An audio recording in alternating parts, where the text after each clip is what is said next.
ขณะนี้ท่านกำลังฟังสถานีวิทยุกระจายเสียง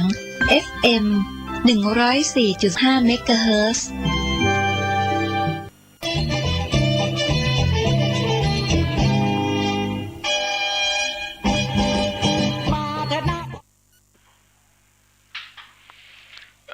ขอเจริญพรบรรดาญาติโยมท่านพุทธศาสนิกชนผู้ฟังทั้งหลายทุกสารทิศอันเป็นมิตรในทางธรรมวันนี้รายการธรรมะก่อนนอนร่วมกับทางสถานีวิทยุศูนย์การเผยแผ่ธรรมในคลื่น 104.50 วัดฝายหินอำเภอเมืองจังหวัดเชียงใหม่ก็ได้มาพบกับญาติกับโยมเป็นประจำทุกวันอังคารตั้งแต่เวลาเดี๋ยวนี้เป็นต้นไปหน้านี้เป็นหน้าหนาวอากาศอุณหภูมิต่ำลงทั้งหนาวทั้งเย็นบางแห่งบางที่ที่สูงอย่างดอยอินทนนท์นี่หนาวมากเย็นมากและที่หนองตองก็อุณหภูมิตอนเช้าประมาณ16-17 องศาสำหรับตอนกลางวันนั้นก็20 กว่ามีทั้งลมมีทั้งอะไรก็ทำให้ความหนาวนั้นเพิ่มขึ้นไปอีกแต่ก็อย่างที่เคยพูดบอกกับญาติกับโยมไว้ว่าความหนาวความร้อนเป็นธรรมชาติที่มันเกิดขึ้นตลอดเวลาอาตมาก็ยังพูดว่าหนาวลมให้ห่มผ้าถ้าหนาวฟ้าก็ให้ผิงไฟเวลาไหนเวลาใดที่ญาติโยมหนาวหัวใจนั่นก็คือต้องห่มธรรมะเพราะคนที่มีธรรมะนั้นจะทำให้จิตใจสดชื่นมีความอบอุ่นมีความสุขความหนาวทำให้คนเราทุกข์ได้ความร้อนที่มากระทบกายทำให้คนเราทุกข์ได้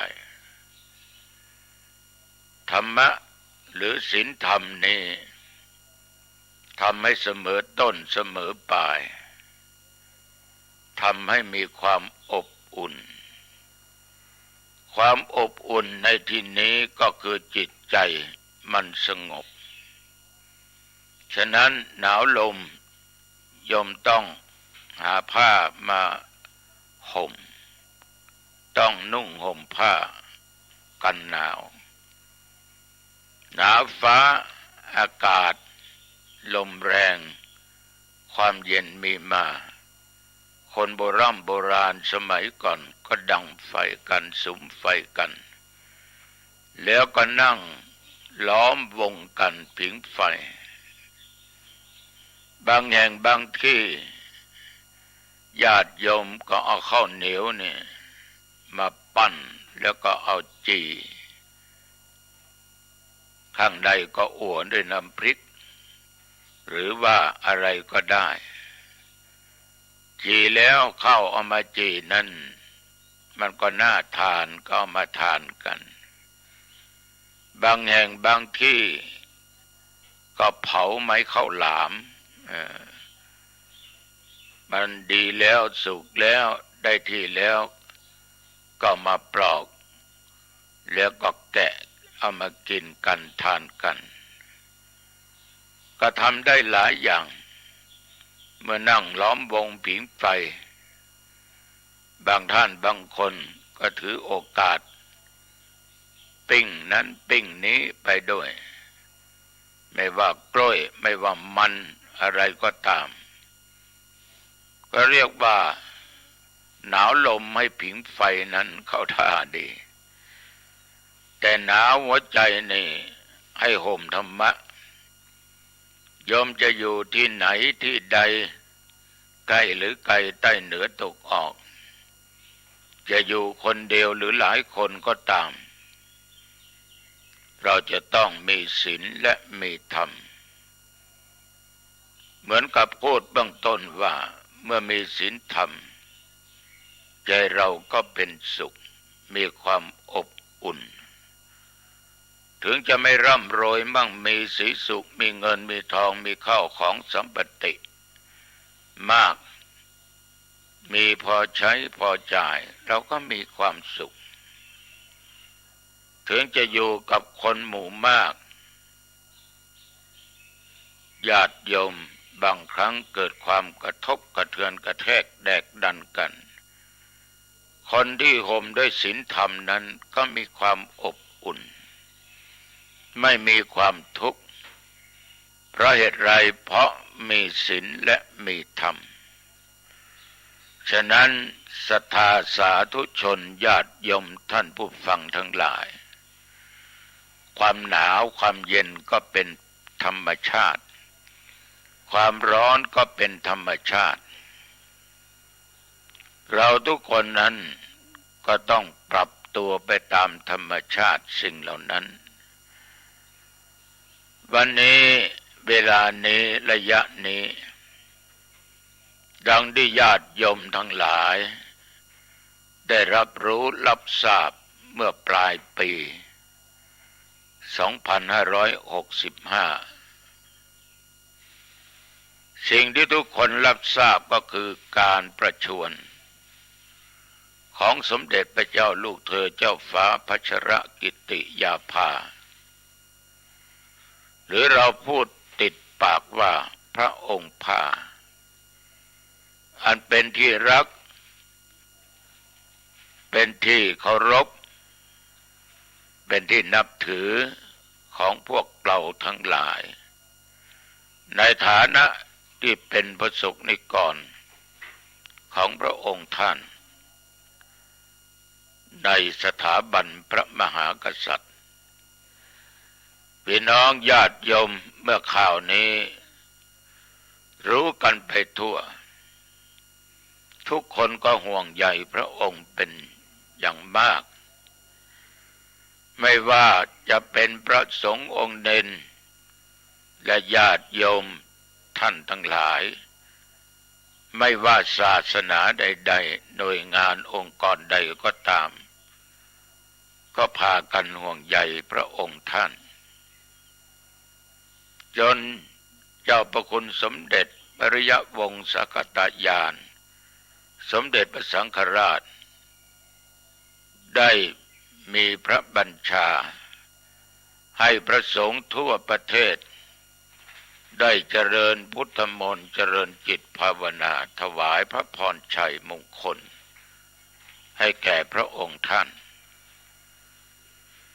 อาตมาภาพดีใจไม่ใช่เพียงแต่พระสงฆ์เท่านั้นที่สวดที่เจริญจิตภาวนาพี่น้องญาติโยมทุกเพศทุกวัยทุกหน่วยงานองค์กรตั้งแต่นักเรียนอนุบาลขึ้นมาจนถึงผู้หลักผู้ใหญ่ร่วมจิตร่วมใจกันเจริญพุทธมนต์ถวายพระพรชัยมงคลแก่พระองค์ท่าน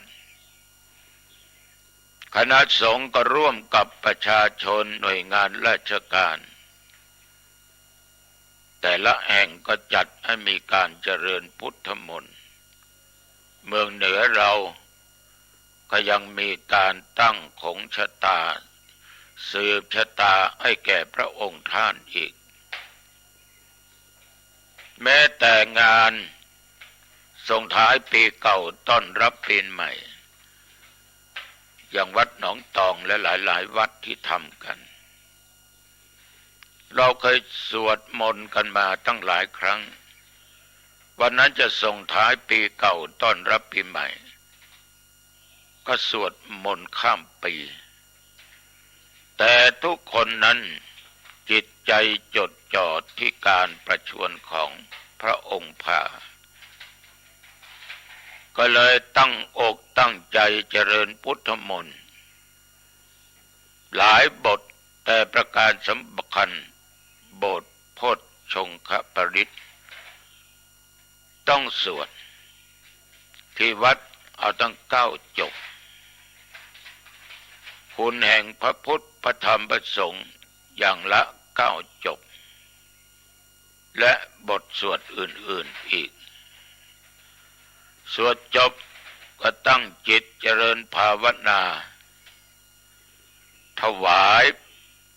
พระพรชัยมงคลแก่สมเด็จพระเจ้าลูกเธอเจ้าฟ้าพัชรกิติยาภาด้วยความตั้งอกตั้งใจอันแน่วแน่ของพี่น้องประชาชนทุกหมู่เหล่าอาตมาภาพเห็นภาพทางจอโทรทัศน์หรือข่าวต่างๆก็ต้องขออนุโมทนาขอบใจต่อญาติต่อโยมต่อหน่วยงานต่างๆที่พวกเราสมัครสมานสมัคคีพร้อมใจกันเป็นน้ำหนึ่งน้ำเดียวกันได้สวดมนต์เจริญจิตภาวนาในครั้งนี้ถวายพระพรชัยมงคลแก่พระองค์ท่านอาตมาภาพจัดรายการธรรมะตี 5ทุกวันก็จะสวดมนต์สวดบทโพชฌงคปริตทุกวันออกทางวิทยุถวายพระพรชัยมงคลให้พระองค์ท่านสาธุชนญาติโยมเราอยู่ได้ทุกวันนี้เพราะเราทุกคนมีความรักความผูกพันเรามีธรรมะอยู่ในจิตในใจประการสำคัญเรามีศาสนาเรามีศาสดาที่สั่งสอนเรามาให้สร้างแต่คุณงามความดีเราเป็นชาวพุทธเราก็ปฏิบัติตามพุทธวจนะคำสอนของพระพุทธเจ้าเรามีเมตตาธรรมกรุณาธรรมมุทิตาธรรมอุเบกขาธรรมเราได้รักษาศีลได้เจริญสมาธิเจริญจิตภาวนามาเราได้ให้ทานทำบุญเกื้อกูลอุดหนุนกันมาตลอดเรารักกันเหมือนพี่เหมือนน้องเหมือนพ่อแม่กับบุตรธิดาเรามีชาติเรามีศาสนาทุกศาสนาดีหมดสอนให้คนเป็นคนดีแต่เราเป็นชาวพุทธ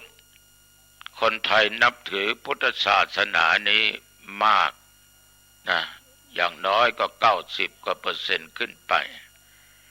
ศาสนาเราจึงเป็นศาสนาประจำชาติได้เรามีสถาบันพระมหากษัตริย์เป็นสถาบันที่เป็นศูนย์รวมน้ำจิตน้ำใจของพี่น้องประชาชนทุกคนทุกหมู่เหล่าญาติโยมทั้งหลายเมื่อมันเป็นเช่นนี้เรารู้ว่าสมเด็จพระเจ้าลูกเธอเจ้าฟ้าพัชรกิติยาภาพระองค์ท่านทรงพระประชวรเราจึงหลอมจิตร่วมใจถวายพระพรชัยมงคลให้พระองค์ได้หายจากอาการประชวรในครั้งนี้วันนี้เช่นเดียวกันตุเจ้าก็จะนำบทสวดโพชฌงคปริตมาสวดเพื่อถวายพระพรชัยมงคลก็ขอให้ญาติโยมท่านผู้ฟังทุกสารทิศทั้งหญิงชายที่นั่งฟังเราตั้งใจนะตั้งใจถึงโยมว่าบทสวดไม่ได้ ให้ตั้งจิตตั้งใจจิตใจตั้งมั่นแน่วแน่ไปตามบทสวด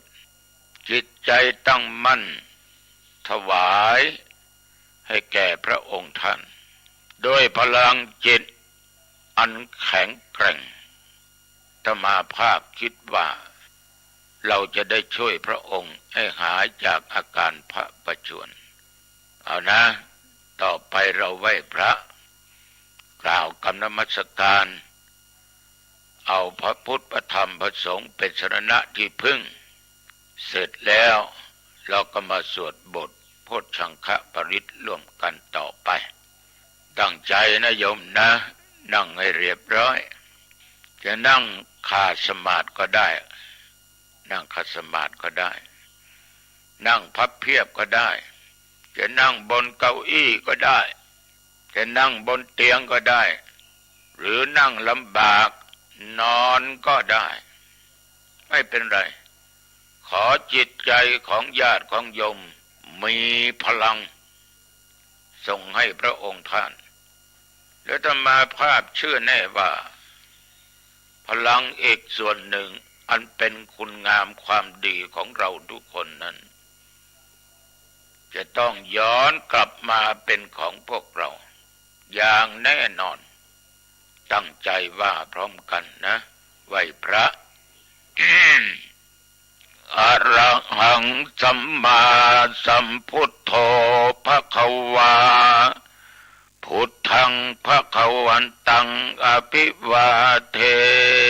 มิสวากขาโตภควตาธัมโม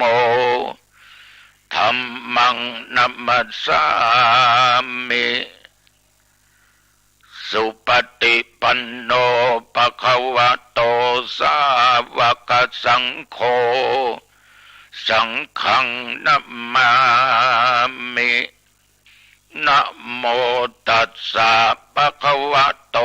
อะระหะโตสัมมาสัมพุทธัสสะนะโมตัสสะภะคะวะโตอะระหะโตสัมมาสัมพุทธัสสะนะโมตัสสะภะคะวะโตอะระหะโตสัมมาสัมพุทธัสสะพุทธังสรณังคัจฉามิธัมมังสรณังคัจฉามิสังฆังสรณังคัจฉามิทุติยัมปิพุทธังสรณังคัจฉามิทุติยัมปิธัมมังสรณังคัจฉามิทุติยัมปิสังฆังสรณังคัจฉามิตติยัมปิพุทธังสรณังคัจฉามิตติยัมปิธัมมังสรณังคัจฉามิตติยัมปิสังฆังสรณังคัจฉามิโพชฌังโฆสติสังขาโตธัมมานังวิจโยตถาวิริยัมปิติปัสสธิโพชฌังคาจตถาปะเรสัมมาทุเปกขาโพชฌังคาสัตเตเตสัพพทัสสินามุนินาสัมมทัคขาตาภาวิตาภะอุลีกตาสังวัตตันติอภิญญายะนิพพานายะจะโพธิยาเอเตนะสัจวัชเชนะโสติเตโหตุสัพพทาเอกัสสมิงสัมมะเยนะโทโมคคัลลานันจะกัสสปังคิลาเนตุขิเตทิสวาโพชฌังเคสัตตเทสยิเตจะตังอภินันทิตวาโรคามุจจิงสุต ตังคะเนเอเตนะสัจจะวัชเชนะโสทิเตโหตุสัพพทาเอกทาธรรมราชาปิเคลันเยนาปิปิริโตจุนทัตเถเลนะตัญเยวะพนาเปตวานะสาทรังสัมโมทิตวาจะอาพาธาตัมหาวุธาสิทธานะโสเอเตนะสัจวัชเชนะโสทิเตโหตุสัพพทาปาอินาเตจะอาพาธาตินนันนัมปิมะเหสินังมัคคาหัตตกิเลสาวะปัตตานุปติธรรมตังเอเตนะสัจจวัชเชนะโสทิเตโหตุสัพพทาภวตุสัพพมังคลังรักขันตุสัพพเทวตาสัพพพุทธานุภาเวนะสัทธาโสธีภวันตุเตภวตุสัพพมังคลังรักขันตุสัพพเทวตาสัพพธรรมานุภาเวนะสัทธาโสธีภวันตุเตภวตุสัพพมังคลังรักขันตุสัพพเทวตาสัพพสังฆานุภาเวนะสัทธาโสธีภวันตุเตขอพลังบุญที่ข้าพเจ้าทั้งหลายได้เจริญพุทธมนต์บทโพชฌังคปริตจงเป็นพลังอันแข็งแรงบุญกุศลอันเกิดจากการเจริญจิตภาวนาที่ข้าทั้งหลายนั้นได้ตั้งจิตเป็นสมาธิขอส่งผลบุญถวายเป็นพระพรชัยมงคลแด่สมเด็จพระเจ้าลูกเธอเจ้าฟ้าพัชรกิติยาภาขอให้ขันธ์ทั้งห้ารูปเวทนาสัญญาสังขารและวิญญาณจงอยู่ปกติไม่แปรผันใดๆทั้งสิ้นดินน้ำลมไฟธาตุสี่จงปกติอย่าได้แปรผันไปในทางทิศใดขอให้อาการพระประชวรของสมเด็จพระเจ้าลูกเธอเจ้าฟ้าพัชรกิติยาภาจงหายจากอาการพระประชวรขอให้พระองค์ท่านทรงมีพลามัยอันแข็งแรงและขอให้พระองค์ท่านจงมีพระชนมายุยิ่งยืนนานเป็นล่มโพล่มไทรของปวงประชาทุกทั่วล่าขอถวายพระพรท่านทั้งหลายเราทุกคนนั้นต่างแสดงออกซึ่งความกตัญญูกตเวทิตาความจงรักภักดีต่อพระองค์ท่านก็ขอให้ทุกคนนั้นมีความสุขมีความเจริญสุขทั้งกายสุขทั้งใจอาตมาเข้าใจว่าญาติโยมทุกคนเมื่อได้ทำในสิ่งที่ดีที่งามแล้วโยมทุกคนมีความสุขบางคนนั้นอดกลั้นน้ำตาไม่ไหว น้ำตาที่ซึมที่ไหลออกมาจากเบ้าตาเป็นน้ำตาแห่งปีติที่ตัวเองได้แสดงออกซึ่งความรักซึ่งความกตัญญูรู้จักคุณกตเวทิตาทดแทนพระคุณธรรมาภาพต้องขอขอบใจต่อญาติต่อโยมทุกท่านทุกคนเป็นอย่างมากไปณโอกาสนี้ในวันนี้ท่านทั้งหลายตัวเจ้าอยากจะฝากข้อเตือนใจกับญาติกับโยมลองนำไปคิดพิจารณาดูคงไม่เสียหลายขอให้ฟังแล้วอย่าได้ฟังเปล่าฟังได้ฟังแล้วจงนำไปคิดตรึกตรองพิจารณาเอาเหตุ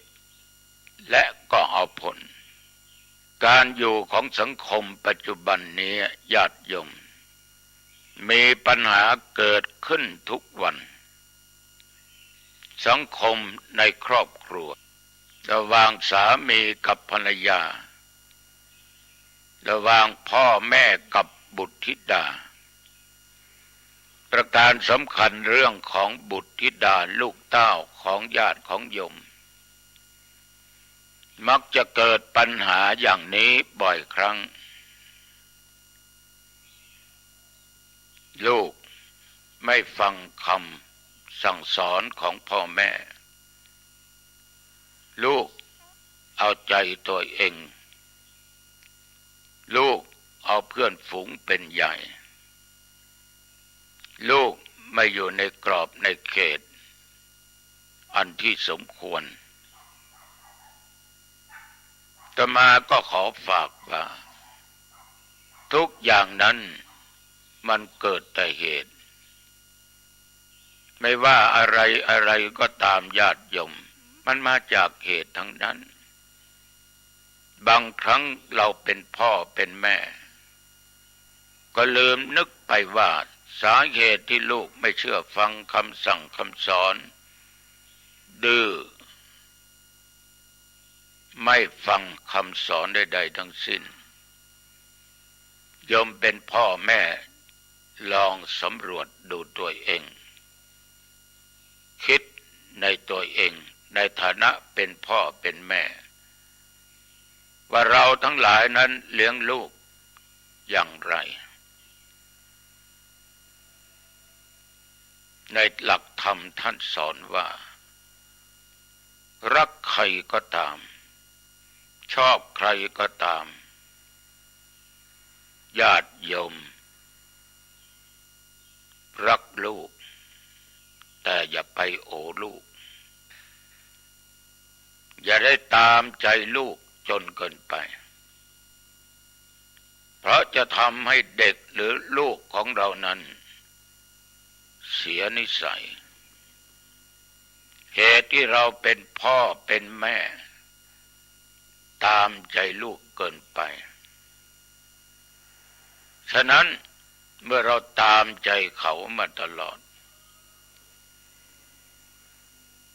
ร้องไห้ก็ปลอบใจอยากกินอะไรก็เสาะหาอยากไปที่ไหนก็พาไปอยากเล่นอะไรก็เสาะหามาให้ญาติโยมทั้งหลายแล้วก็ตามใจเขาทุกสิ่งทุกอย่างกลัวลูกไม่มีความสุขกลัวลูกไม่เท่าเทียมกับคนอื่นกับลูกพี่น้องชาวบ้านเลยตามใจลูกโอ้ลูกโอ้อวดลูกของตัวเองให้แก่บุคคลอื่นได้รู้ได้เห็นฉะนั้นญาติโยมมันจึงทำเหตุอย่างหนึ่งให้ลูกนั้นไม่เชื่อฟังรักลูกมากเกินไปบางท่านบางคนนั้นรัก จนไม่กล้าจะลงโทษและสั่งสอนลูกลูกใช้วาจาไม่สุภาพด่าคนนั้นด่าคนนี้ด่าผู้เฒ่าผู้แก่แม้แต่ด่าพี่ด่าน้องด่าพ่อด่าแม่แถมด่าพระอีกพ่อแม่หัวเราะชอบใจว่าลูกกูเก่งฉลาดตบมือให้เก่งเก่งลูกเก่งแทนที่จะตักเตือนสั่งสอนชี้แนะบอกว่าสิ่งที่ลูกพูดไปนั้นมันไม่ดีมันไม่ถูกต้องมันเป็นบาปโยมก็ลองด่ากลับสิถ้าเขาด่าว่าพ่อโง่แม่โง่ลูกนั่นแหละโง่เขาก็จะตกใจเขาก็จะร้องไห้ว่าพ่อด่าผมทำไมแม่ด่าหนูทำไมนี่ลูกชอบไหมที่พ่อด่าแม่ด่าหนูไม่ชอบผมไม่ชอบก็เช่นเดียวกันถ้าลูกไปด่าคนอื่นนั้นคนอื่นก็คงไม่ชอบด่าปู่ด่าย่าด่าพ่อด่าแม่พ่อแม่ก็ไม่ชอบเพราะเหตุไรก็เหมือนกับลูกถูกด่าลูกก็ไม่ชอบเพราะมันเป็นเสียงมันเป็นคำที่ทุกคนไม่ต้องการฉะนั้นลูกไม่ชอบเช่นไรคนอื่นก็ไม่ชอบเช่นนั้นต่อไปอย่าด่านะถ้าด่าจะลงโทษนะรักวัวให้ผูกรักลูกให้ตีลงโทษไม่ถึงกับตีก็ได้ทำอย่างไรก็ได้ที่เขาจะต้องคิดได้ว่าการทำสิ่งนั้นสิ่งนี้มันไม่ถูกบางครั้งบางคราวพ่อแม่ก็ตามใจนำลูกไปเที่ยวตามตลาด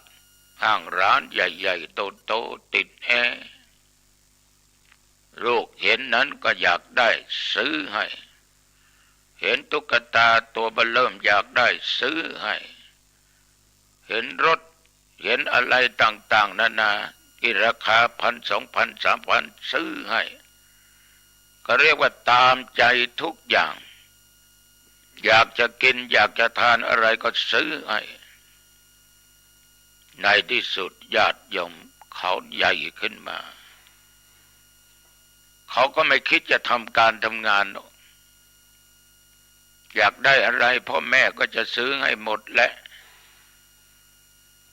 ในที่สุดญาติโยมวันไหนที่เราไม่มีตังค์ให้เขา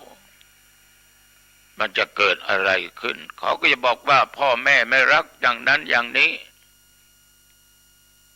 พ่อแม่ไม่รักอย่างนั้นอย่างนี้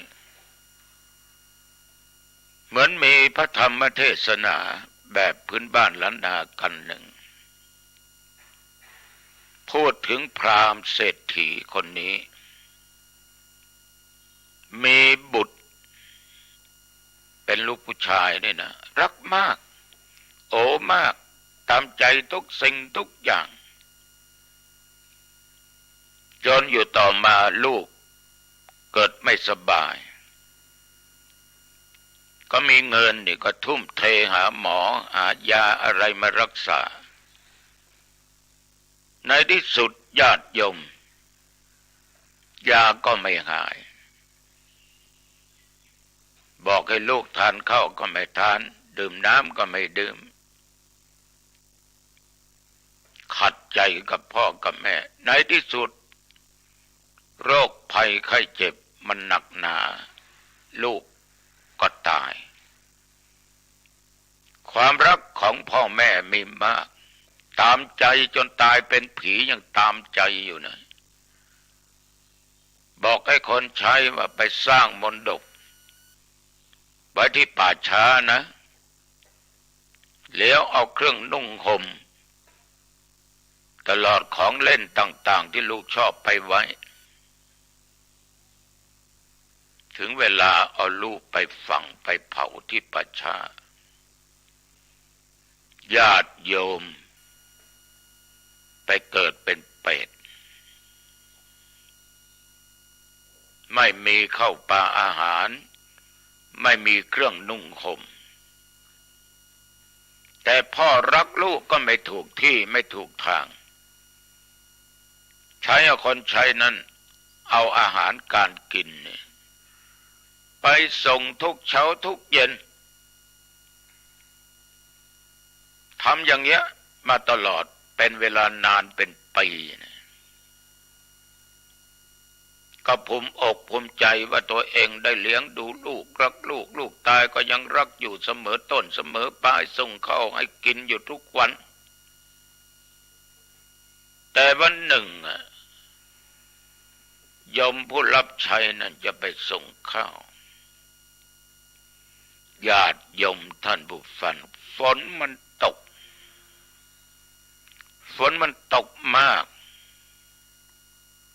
น้ำมันก็จึงนองทางที่จะเข้าไปสู่ป่าช้าไปไม่ได้เวลานั้นมีภิกษุองค์หนึ่งออกบิณฑบาตก็เรียกว่าฝนก็ตกนะท่านก็เดินออกบิณฑบาตชายคนนั้นเห็นภิกขุองค์นั้นเดินมาบิณฑบาตไหนๆก็ไหนๆแล้วจะเอาของไปส่งให้ลูกของเจ้านายไม่ได้แล้วเพราะน้ำหลากน้ำท่วมไปไม่ได้ก็จึงเอาข้าวปลาอาหารนั้นใส่บาตรแก่ภิกษุองค์นั้นตัวเจ้าองค์นั้นก็ให้พร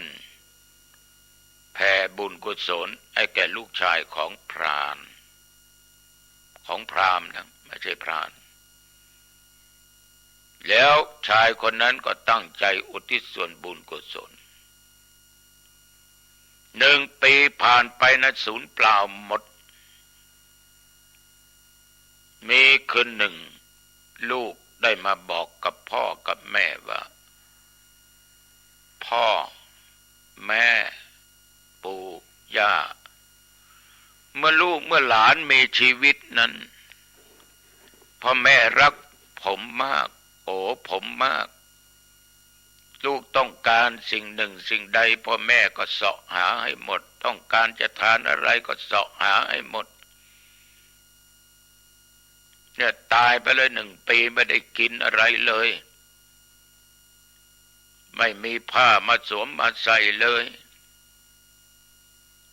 มีเมื่อวานนี้วันเดียวเท่านั้นเองตอนเช้าได้กินข้าวได้มีผ้ามานุ่งฝ่ายพราหมณ์ผู้เป็นพ่อตกใจก็เราให้ชายค่าใช้นี่ไปส่งเข้าทุกวันทำไมมันไม่ถึงมันเอาไปกินเสียหรือเอาไปที่ไหนไปให้บ้านมันหรือก็เรียกชายค่าใช้มาถามชายคนนี้ก็บอกว่าท่านพราหมณ์ข้าเอาเข้าไปส่งให้ทุกวันไม่ได้ขาดเป็นเวลา1 ปีแต่มีเมื่อตะวันวานี้วันเดียวเท่านั้นเองฝนมันตกน้ำมันท่วมน้ำมันนองไม่สามารถจะเอาเข้าปลาอาหารไปส่งให้ลูกท่านได้เลยเห็นภิกขุองค์หนึ่งมาบิณฑบาตเลยเอาเข้าปลาอาหารใส่บาตรท่านก็อนุโมทนาแล้วก็ตรวจน้ำให้อุทิศส่วนบุญกุศลให้ลูกของท่านพราหมณ์ได้ยินดังนั้นก็ยังกังขาอยู่ก็เข้าไปหาพระพุทธเจ้าก็ไปกราบทูลพระพุทธองค์เล่าเหตุการณ์ต่างๆให้ฟังพระพุทธเจ้าก็บอกว่าดูกลาท่านพราหมณ์ การที่ท่านทำเช่นนั้นมันสูญเปล่าไม่ได้ประโยชน์อะไรเลยเกิดขึ้นกับลูกของท่านมันเหมือนกับลูกของท่านพูดจริงๆลูกท่านมีชีวิตอยู่โอ้มากรักมากต้องการต้องกินอะไรก็เสาะหามาให้จนได้เรียกว่าไม่ขัดใจลูกหลงลูกรักลูกไม่ใช่ไม่ถูกแต่การปฏิบัติการกระทำของพ่อมันไม่ถูกของแม่ไม่ถูกยิ่งตายไปแล้วก็ยังเอาโภชนะอาหารเอาไปส่งทุกวันมันก็สูญเปล่าสิ่งที่จะถึงเขาได้ก็คือบุญกุศลเท่านั้นเอง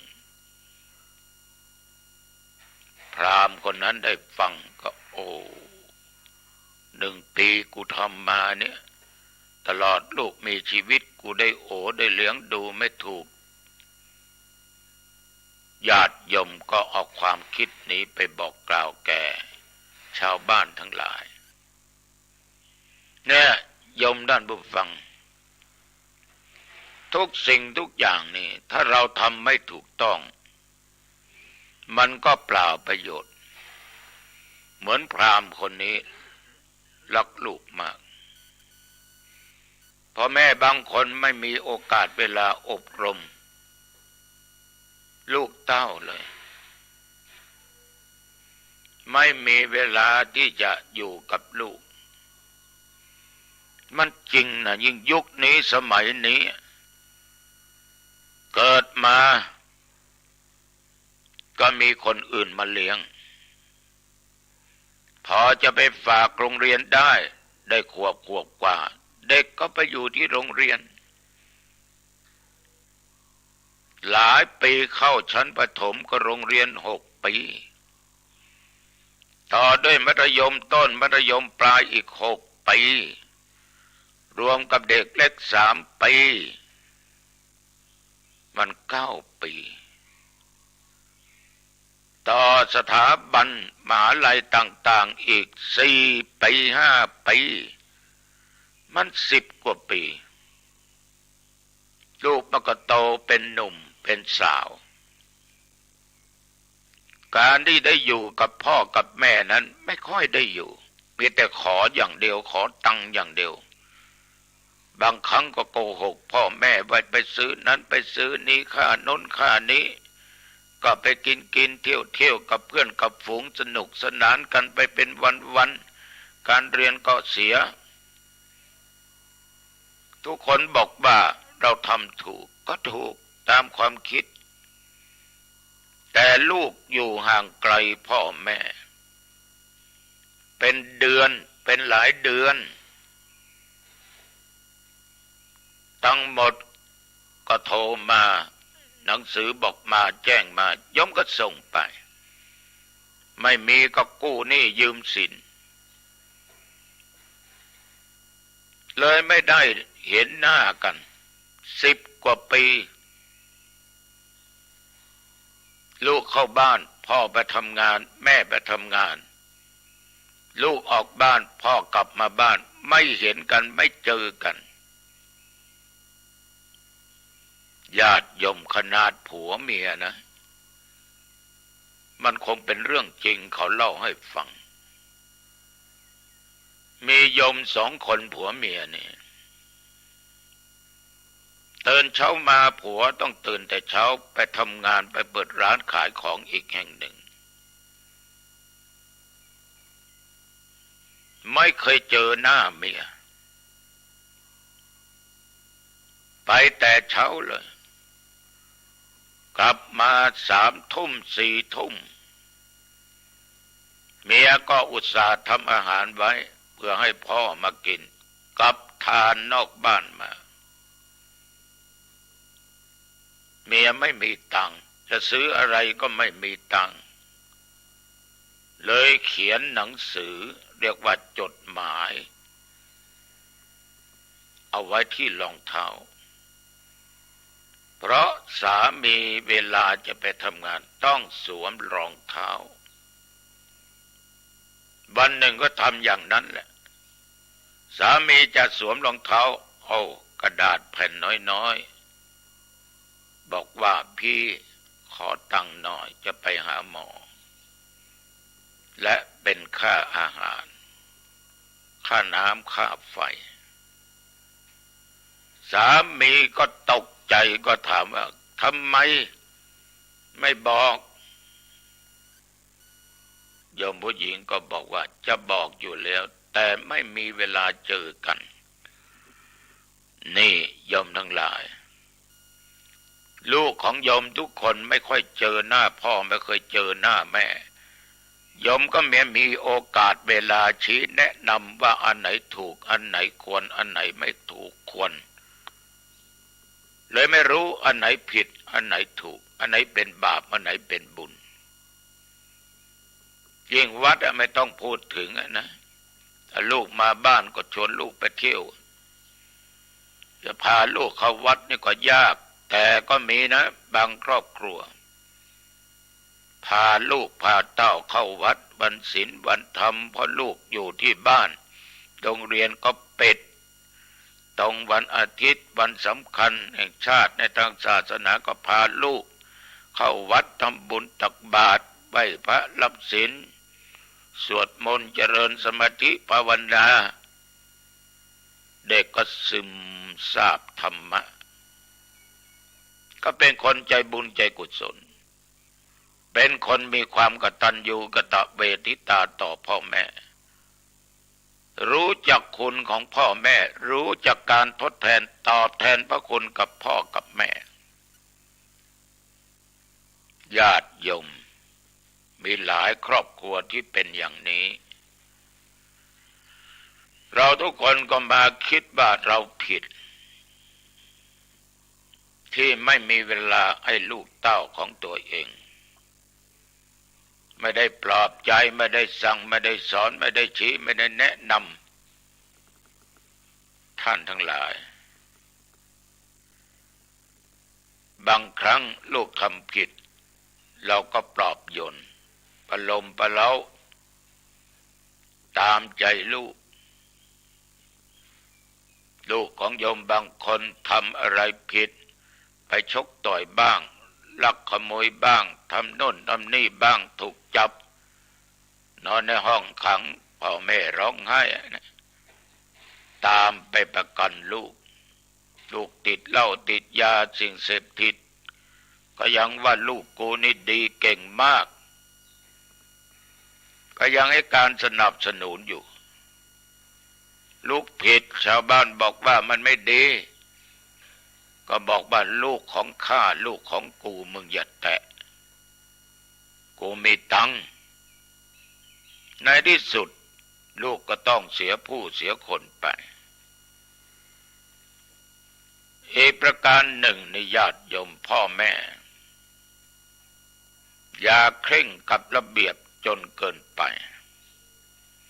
ต้องรู้จักผ่อนสั้นผ่อนยาวเพราะเด็กนั่นน่ะมันก็มีหัวจิตหัวใจมีความคิดพ่อแม่บางคนจะให้อยู่ในระเบียบเป๊ะจะไปไหนก็ไม่ให้ไปจะทานอะไรก็ไม่ให้ทานจะทำอะไรก็ไม่ให้ทำจะร่วมกิจกรรมอะไรกับเพื่อนนักเรียนนักศึกษาเพื่อนฝูงก็ไม่ให้ไปหวงอยู่ตลอดเวลาในที่สุดญาติโยมมันอยู่ในกรงขังนานเข้ามันก็ต้องคิดจะหนีอย่างเดียวในที่สุดก็หนีออกบ้านไปเราเป็นพ่อแม่ก็มาทุกข์อกทุกข์ใจบางคนหนีไปประชดทำสิ่งไม่ดีไม่งามไปติดเหล้าติดยาก็มีการศึกษาก็เช่นเดียวกันเห็นลูกเขาเป็นนายแพทย์เขาเห็นลูกเขาเป็นแพทย์หญิงอยากให้ลูกตัวเองเป็นนายแพทย์เป็นแพทย์หญิงมึงต้องสอบไม่ได้โดยไม่คิดว่าลูกของตัวเองมีความสามารถขนาดไหน มีความสามารถไปทางไหนบังคับจะให้ลูกเป็นแพทย์ให้ได้ในที่สุดปีแรกก็สอบไม่ติดปีที่สองสอบก็ไม่ติดปีที่สามสอบก็ไม่ติดอายุก็ผ่านไปเพื่อนพ้องเดียวกันปีสามแล้วลูกยังไม่ได้สักปียมอย่าเขี่ยวเข็นให้ไปตามระบบไปตามความสามารถของเขาอย่าเคร่งระเบียบจนเกินไปอะไรก็ห้ามจิปาถะลูกจะไปวัดอย่าไปจะไปงานนั้นงานนี้อย่าไปทุกอย่างอย่างนี้ก็ไม่สวยไม่งามนะบางท่านไม่ให้ความอบอุ่นแก่ลูกเพียงพอไม่ว่างานจะยุ่งมากเพียงไรก็ตามนะคุณพ่อคุณแม่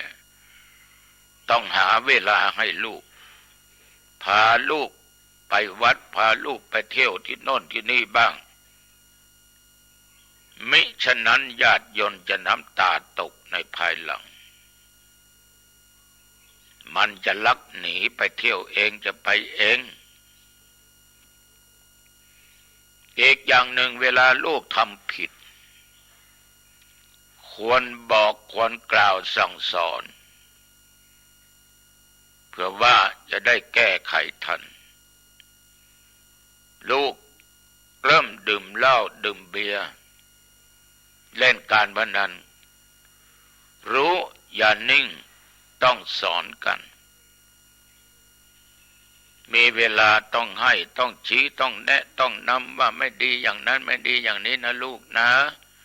ค่อยพูดค่อยจาอย่าด่าง่าวโง่ไม่มีปัญญาคนอย่างมึงไม่มีอนาคตกูไม่เคยสอนมึงอย่างนั้นโอ้พ่อจ๋าแม่จ๋าต้องค่อยพูดแล้วค่อยสอนไปแก้ไขไป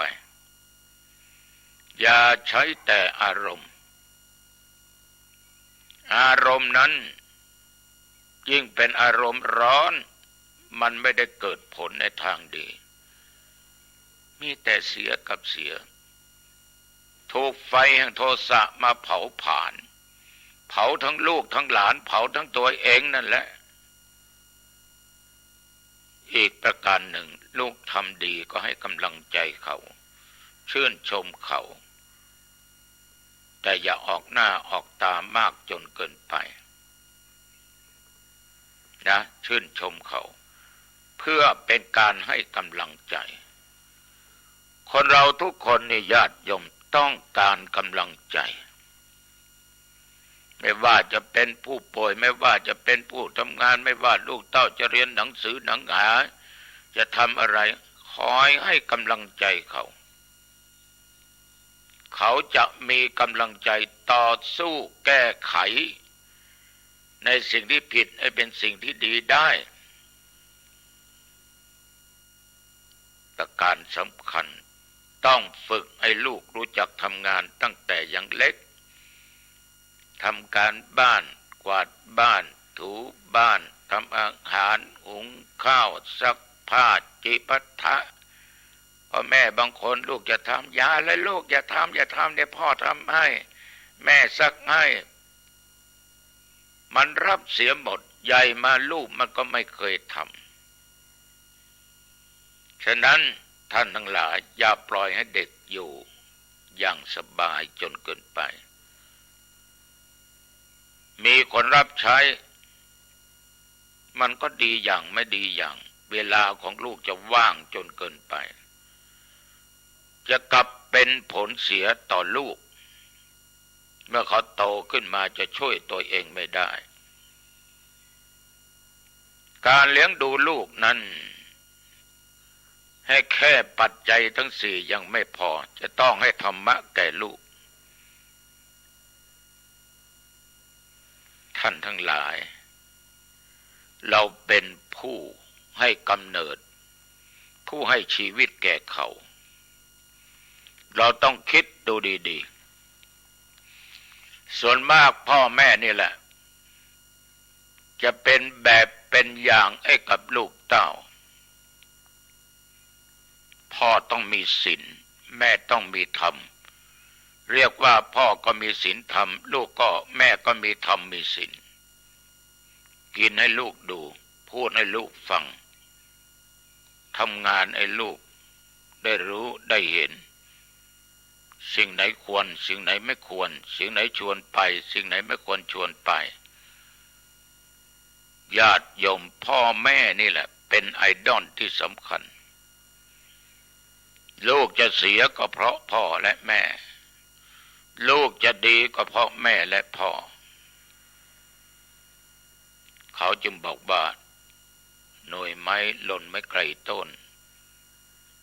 มันจริงนะโยมนะพ่อแม่เป็นคนวัดคนวาลูกเต้าก็เข้าวัดเข้าวาแล้วพ่อแม่เป็นขี้เหล้าเมายาเล่นการพนันลูกเต้าก็เมายาเล่นการพนันเพราะมันเห็นตั้งแต่เด็กๆแล้วขนาดบางคนนั่งกินข้าวกับลูกกับเต้าเอาเบียร์มาเลี้ยงกันลูกถอกให้แม่หน่อยลิ้นให้พ่อหน่อยนั่นเข้าลิ้นให้แก่ตัวเองเลยมันเป็นไปเสียอย่างนี้พ่อแม่บางคนเรื่องวัดเรื่องวาไม่ต้องถามวัดก็ไม่เข้าพระเจ้าก็ไม่ไหว้ทำบุญก็ไม่ทำสวดก็ไม่สวดพ่อแม่ของตัวเองก็ไม่ดูแลไอ้ลูกเต้ามันก็เห็นอยู่อย่างนั้นเหมือนชายคนหนึ่งญาติโยมแม่ตายไปแล้วเหลือแต่พ่อก็เฒ่าแก่ชราอยู่กับพ่ออยู่กับเมียอยู่กับลูกพ่อผัวกับลูกสะใภ้ไม่ค่อยกินเส้นกันลูกสะใภ้ก็เห็นว่าพ่อผัวนะทำงานอะไรไม่ได้มัวแต่กินได้แต่จะกินอย่างเดียวถามทุกสิ่งทุกอย่างให้สามีให้ได้ขับไล่พ่อแม่ตัวเองออกจากบ้านถ้าผัวออกบ้านฉีกผ้าฉีกกระดาษเรี่ยราดไปหมดที่บนบ้านผัวเข้าบ้านมาก็บอกเนี่ยพ่อของคุณเนี่ยฉีกผ้าฉีกกระดาษทิ้งตรงบ้านนี่แหละฉันว่าอะไรก็ไม่ได้ฉันว่าเอาไปเถอะไปอยู่ที่ไหนก็ได้เอาไปตายที่ไหนก็เอาไปชายคนนี้ก็หลงเมียนะวันหนึ่งจึงเอาพ่อตัวเองเนี่ยนั่งบนเกวียนแล้วเอาลูกไปด้วยวัวก็ลากเกวียนเข้าไปสู่ป่าห่างไกลบ้างคนพอสมควรแกก็กระโดดลงจากเกวียนแล้วก็ขุดหลุมลึกกว้างลูกที่ติดตามไปก็ถามว่าพ่อขุดหลุมทำอะไรอ้าวก็จะฝังปู่ของเองนี่แหละเพราะว่าเฒ่าแล้วการงานก็ทำไม่ได้ตายไปนะดีที่สุดเราไม่ต้องเป็นห่วงลูกก็หัวเราะ ดีเหมือนกันเลยพ่อต่อมาวันข้างหน้าถ้าพ่อเฒ่าชราอย่างนี้